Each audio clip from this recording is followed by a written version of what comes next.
Hello बच्चों। तो आज हम बात करेंगे पी ब्लॉक की फोर्थ डीपीपी में। तो चलिए एक एक क्वेश्चन को देखना स्टार्ट करते हैं।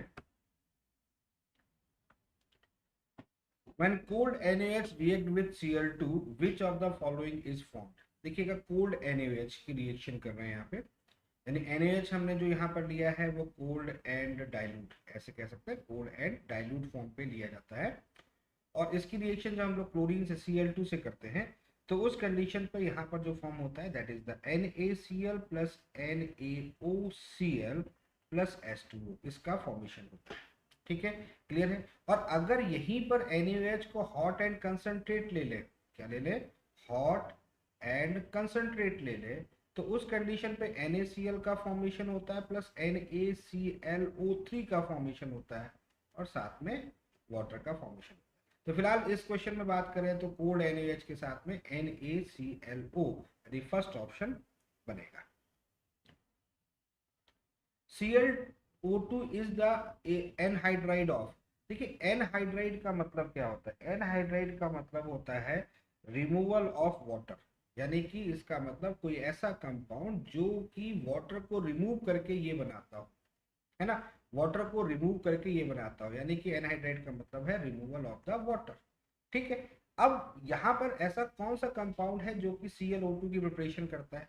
तो basically the mixture of the HClO2 and HClO3। देखिए HClO2 और HClO3 के मिक्सचर को ले और मिक्सचर को अगर हम हीटअप कर दें तो उस कंडीशन पर यहाँ पर जो बनेगा, एक तो वाटर रिमूव होगा और साथ में यहाँ बनेगा ClO2 और ये 2।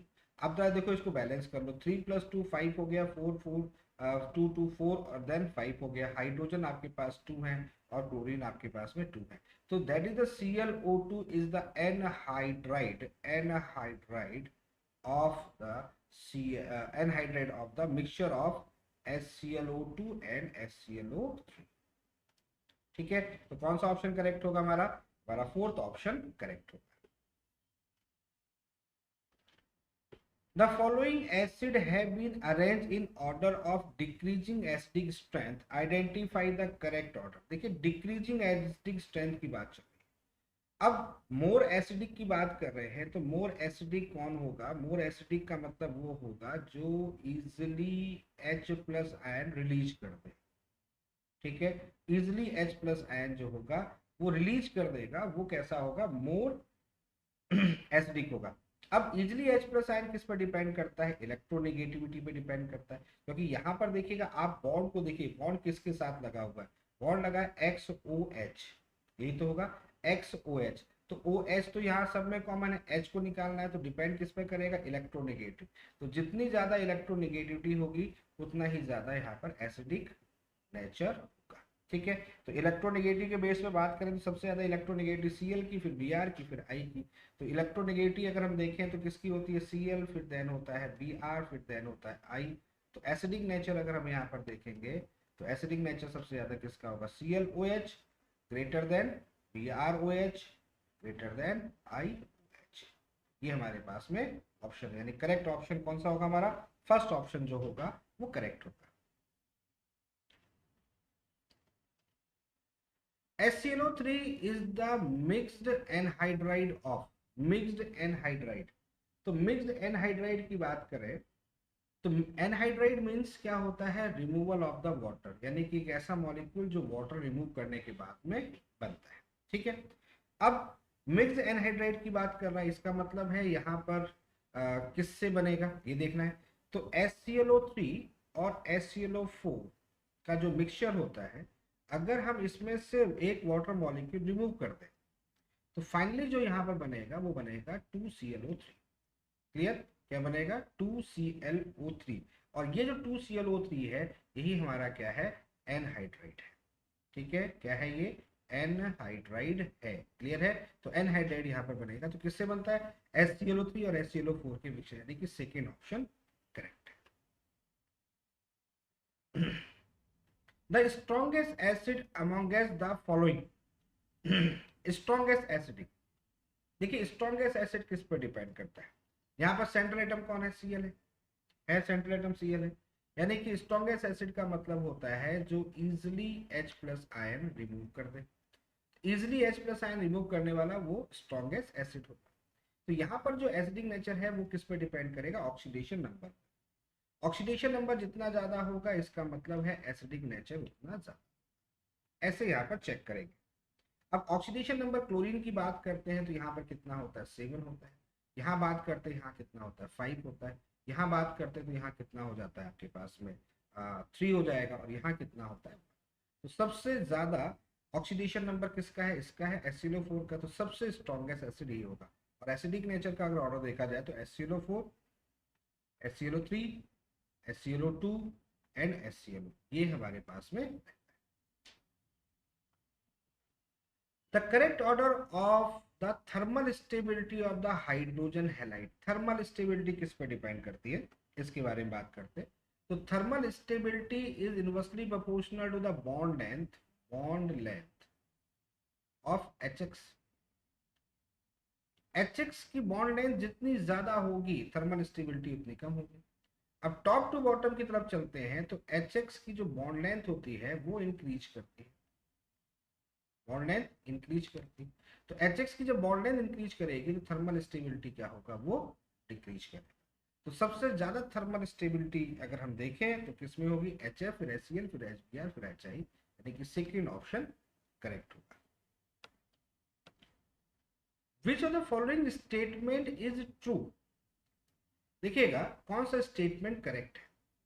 H3PO3 is the strongest acid than H2SO3।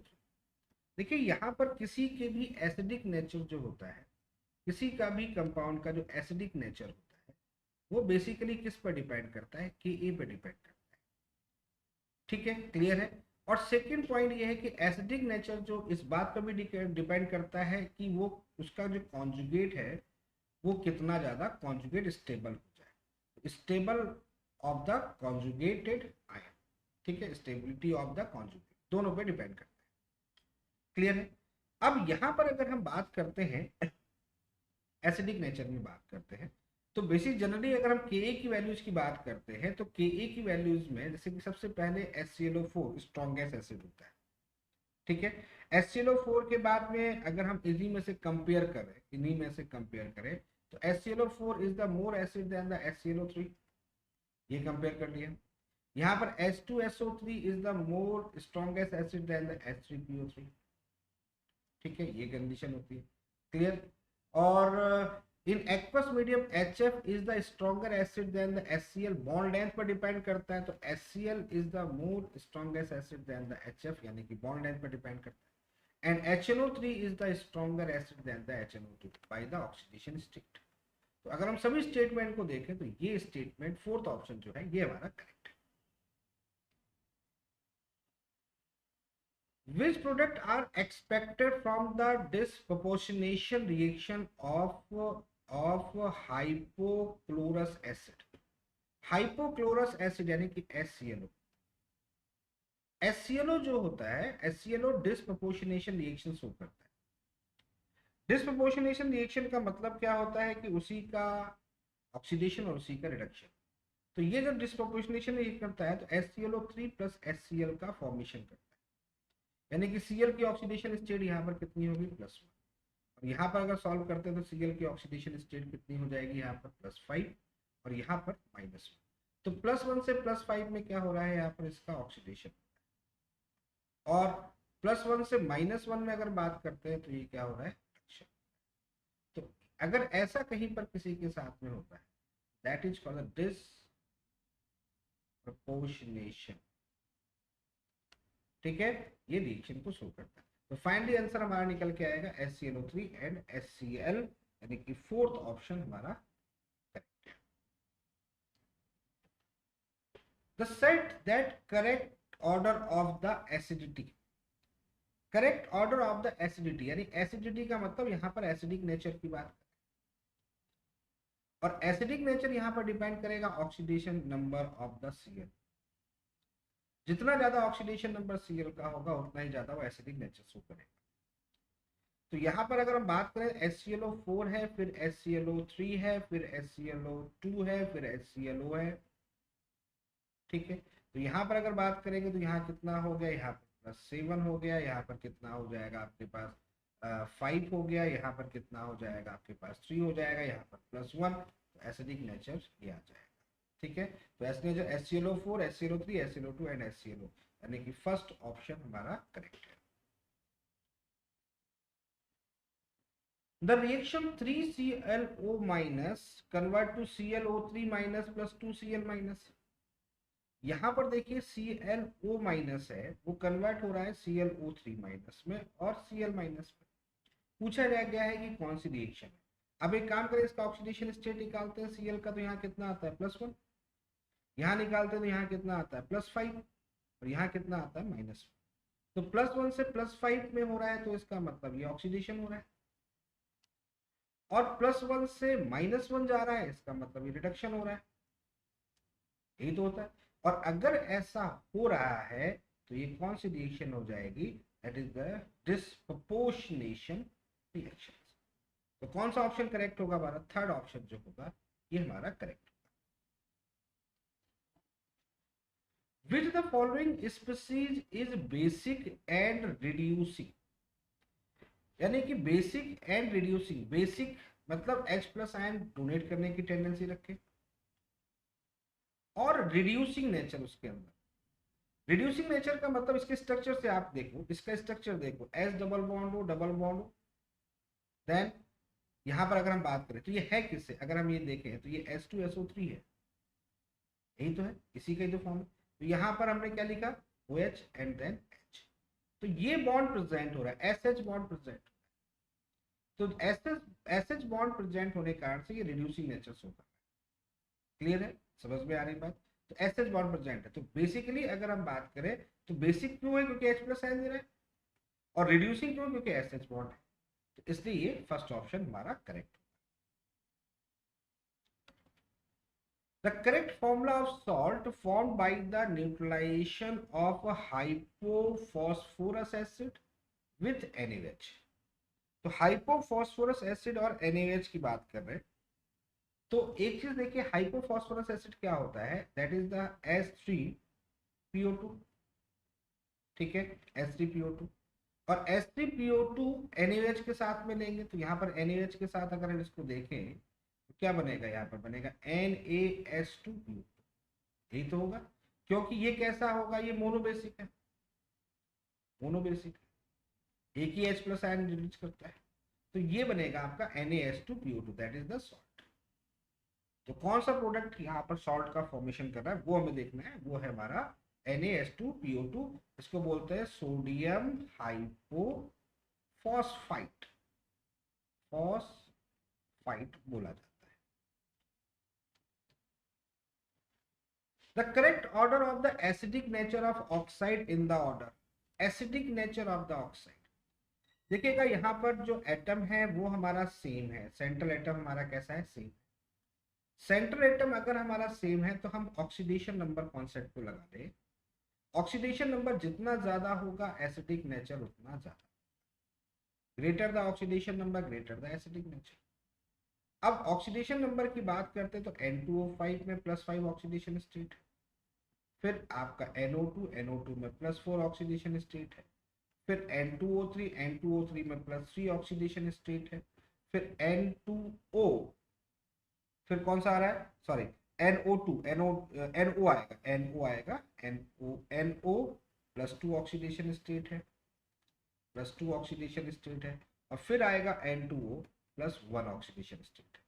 तो greater the oxidation number greater the acidic nature, ये कॉन्सेप्ट लगाएंगे तो कौन सा ऑप्शन करेक्ट दिख रहा है हमको, सेकेंड ऑप्शन हमारा करेक्ट है।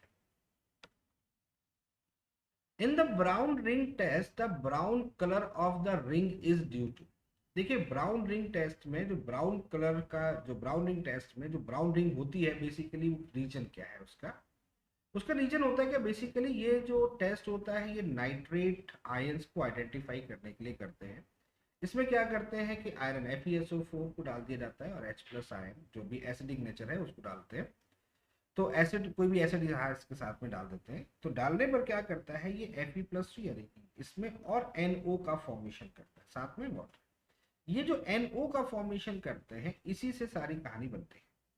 होता क्या है कि फिर Fe जो है, जो मतलब वाटर के साथ में इन्वॉल्व है, यानी कि इस फॉर्म में जो प्रेजेंट है वो NO के मॉलिक्यूल को एक्सेप्ट करता है, और Na को मॉलिक्यूल को एक्सेप्ट करके एक मॉलिक्यूल NO लेता है और वो इस फॉर्म में कन्वर्ट हो जाता है। ठीक है, ये जो यहाँ पर बना है यही ब्राउन कलर की रिंग का फॉर्मेशन करता है, इसीलिए इसको ब्राउन रिंग टेस्ट भी बोलते हैं। तो नाइट्रेट के आइडेंटिफिकेशन के लिए, नाइट्रेट के टेस्ट के लिए इसका यूज होता है।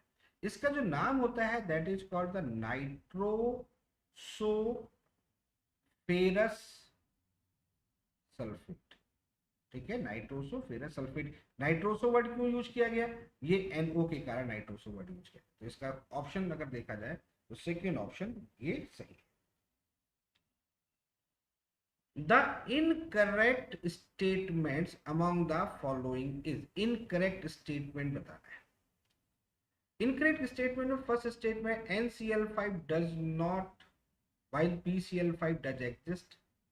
NCl5 क्यों नहीं फॉर्म होता, एग्जिस्ट नहीं करता, क्योंकि नाइट्रोजन की अगर बात करें तो नाइट्रोजन का atomic number 7, 1s2 2s2 2p3, 2d होता नहीं है, तो 2s2 2p3 है, तो 2s2 2p3 में कितने, p में कितने इलेक्ट्रॉन प्रेजेंट है, 3 ही है, तो कितना होगा, 3 ही Cl का फॉर्मेशन कर देता है।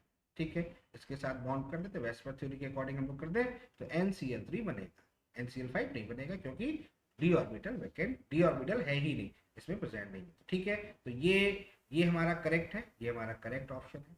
Okay, lead prefer to form tetravalent compound, lead की बात करते हैं, सेकेंड पॉइंट, लेड की बात करते हैं तो Pb+2 is more stable then the Pb+4। तो इसलिए यहाँ पर अगर हम बात करें तो PbCl2 प्रेजेंट होगा, ये टेट्रावैलेंट कंपाउंड को, तो PbCl2 यानी कि Pb+2 कंपाउंड फॉर्म होगा, Pb नहीं होगा, तो ये जो होगा ये हमारा इनकरेक्ट है। ठीक है, the 3CO bond are not equal, ये नॉट इक्वल लिखा हुआ है। अगर हम कार्बोनेट की बात कर रहे हैं यहाँ पर, तो कार्बोनेट में देखिएगा यहाँ पर क्या होता है, रेजोनेंस होता है, तो यहाँ पर हम कह सकते हैं due to resonance all bonds are equal, सभी जो होते हैं वो इक्वल होते हैं, तो ये भी जो होगा ये भी इनकरेक्ट हो जाएगा। ठीक है, both O2 plus and NO are paramagnetic, बिल्कुल सही है, इसमें n पे इलेक्ट्रॉन प्रेजेंट होते हैं दोनों में, तो ये पैरामैग्नेटिक होता है, इसको बॉन्ड ऑर्डर के थ्रू भी समझ सकते हैं। तो इनकरेक्ट हमारे पास दो हैं, सेकेंड एंड थर्ड, यानी कि थर्ड ऑप्शन जो होगा ये हमारा करेक्ट होगा। तो बच्चों ये रही आज की DPP, चलिए फिर मुलाकात होती है नेक्स्ट DPP के साथ।